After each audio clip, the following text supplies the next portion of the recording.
In the connected 21st century, it can be hard to imagine how, for most of history, different cultures existed in relative isolation from each other.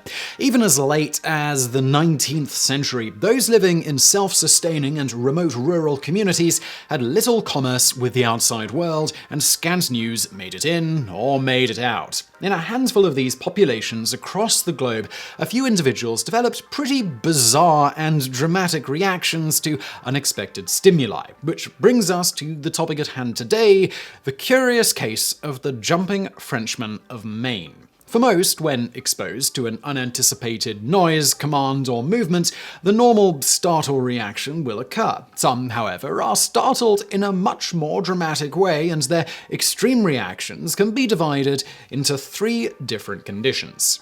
Hyperaplexia, in its extreme form, sees its victims go rigid when exposed to a surprise, to the point where they will fall face-first to the floor. Think petrificus totalis. Similarly, those who suffer from startle epilepsy experience seizures when suddenly presented with a sensory change, such as temperature, taste, or sound. A third syndrome, something called jumping, produces even more sensational reactions. Found in relatively few communities across the globe, victims of this jumping syndrome display a variety of extraordinary symptoms, with an early case of this covered by one Dr. G.M. Beard in 1880. He notes of the lumberjack Frenchmen at Moosehead Lake, Maine, he observed this phenomenon in whatever order was given them was at once obeyed. Thus, one of the jumpers, who was told to throw a knife, threw it quickly so that it stuck in a house opposite, and at the same time he repeated the order to throw it with a cry of alarm. He also threw away his pipe, which he was filling, when he was clapped upon the shoulder. Two jumpers standing near each other were told to strike, and they struck each other very forcibly. When the commands are uttered in a quick, loud voice, the jumper repeats the order. They could not help repeating the word or sounds that came from the person that ordered them any more than they could help striking, dropping, throwing, jumping, or starting. It was not necessary that the sound should come from a human being. One of these jumpers came very near to cutting his throat while shaving on hearing a door slam. They have been known to strike their fists against a red-hot stove, to jump into fire and into water. They could not help striking their best friend if near them when ordered. It was dangerous to startle them in any way when they had an axe or knife in their hands. Moving over to Malaysia, a similar condition was first recorded in Western literature by Sir Hugh Charles Clifford in his paper Studies in Brown Humanity in 1898.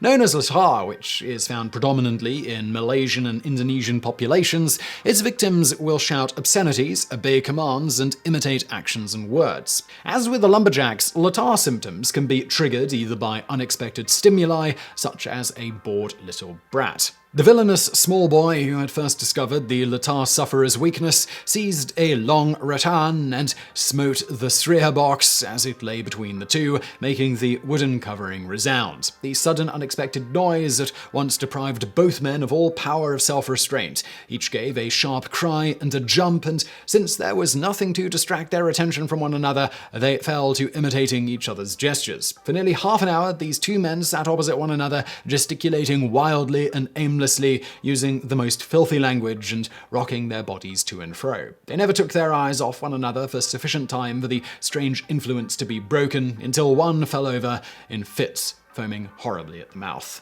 From here, we make our way over to Siberia. As with the other two, those suffering from mere chit are helpless slaves to their syndrome. As reported by Dr. William A. Hammond in 1884, victims of this condition were incapable of preventing their bodies from betraying them. It seems that he was afflicted with a peculiar mental or nervous disease which forced him to imitate everything suddenly presented to his senses. Thus, when any noise was made suddenly, he seemed compelled against his will to imitate it instantly with remarkable accuracy. Some imitated pigs grunting or called out absurd names, and he, suddenly startled, would echo them all precisely. One incident illustrated the extent of his disability. The captain, running up to him, suddenly clapping his hands at the same time, accidentally slipped and fell hard on the deck. Without having been touched, the sufferer instantly clapped his hands and shouted, and then, in helpless imitation, he too fell as hard and almost precisely in the same manner and position as the captain. The poor soul, in Dr. Hammond's account, tried to mitigate his suffering by frequently shutting himself up in the pantry and locking the door. But as he was surrounded by cruel people who enjoyed tormenting him, to quote Dr. Hammond, he could still be heard answering grunts, shouts, or sounds on the bulkhead outside. Okay, so with all of these stories, we gotta be wondering, what's going on here? Well, this isn't fully known, with hypotheses ranging from some sort of neurodevelopmental disorder, similar to Tourette's, to simple cultural conditioning combined with extreme stress. While the latter might seem like an oversimplification, it's noted that those suffering from Latar almost always precede instances of it with extreme life stressor events. And while such a bizarre, complex, and seemingly uncontrollable behavior as a response to a stressor might seem weird, as we covered in our Brain Food Show podcast episode, The Forgotten Plague, Dance Mania, it turns out such things are surprisingly common, though rarely acknowledged in modern times when similar things occur. As an older example of this sort of thing, in February 1787 at the cotton manufactory at Hodder Bridge in Lancashire, England, we have a case reported by Dr. William Clare, who investigated the incident. He states, "A girl put a mouse into the breast of another girl who had a great dread of mice. The girl was immediately thrown into a fit and continued in it with the most violent convulsions for 24 hours. The next day, other women simply randomly started freaking out non-stop with no apparent cause. This continued with more and more people being afflicted, including at another factory not far away. Dr. Clare states, by this time, the alarm was so great that the whole work, in which between 200 and 300 were employed, was totally stopped, and an idea prevailed that a particular disease had been introduced by a bag of cotton opened in the house." By the time Dr. Clare arrived a few days after the initial event, he notes that 24 people total had been afflicted, stating, "Of these, 21 were young women, 2 were girls of about 10 years of age, and 1 man who had been much fatigued with holding the girls. The symptoms were anxiety, strangulation, and very strong convulsions, and these were so violent as to last, without any intermission, from a quarter of an hour to 24 hours, and require 4 or 5 persons to prevent the patients from tearing their hair and dashing their heads against the floor or walls." Being the 18th century, Dr. Clare cured them all instantly with shock therapy, and then assured everyone that there was no plague or disease from the cotton, and those suffering were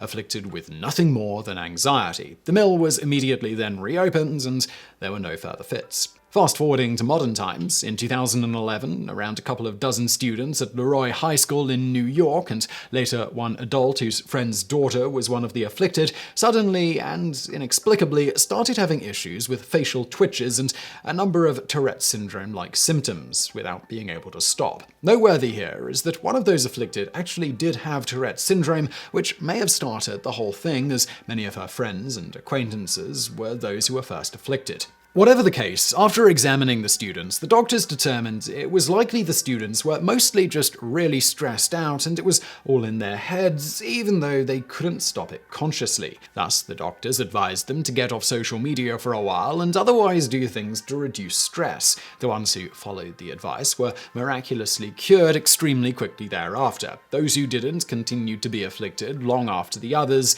though all were eventually cured. The one adult, Marjorie Fitzsimmons, also noted that she had been under a ton of stress, and once she dealt with that, her symptoms disappeared. As Dr. Hempelman noted, people don't like to accept this psychological explanation, and many among the public were skeptical about the doctors involved in this case's assessment. However, given the patients were all cured by more or less just reducing stress, one of the doctors at Dent Neurological Institute, Dr. Laszlo Mechtler, summed up, "The vindication for us is that the patients are better.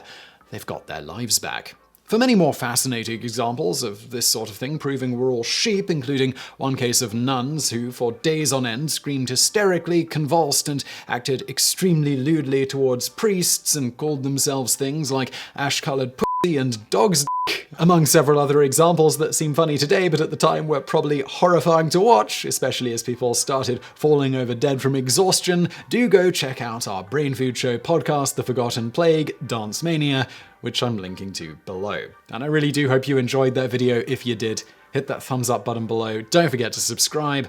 And as always, thank you for watching.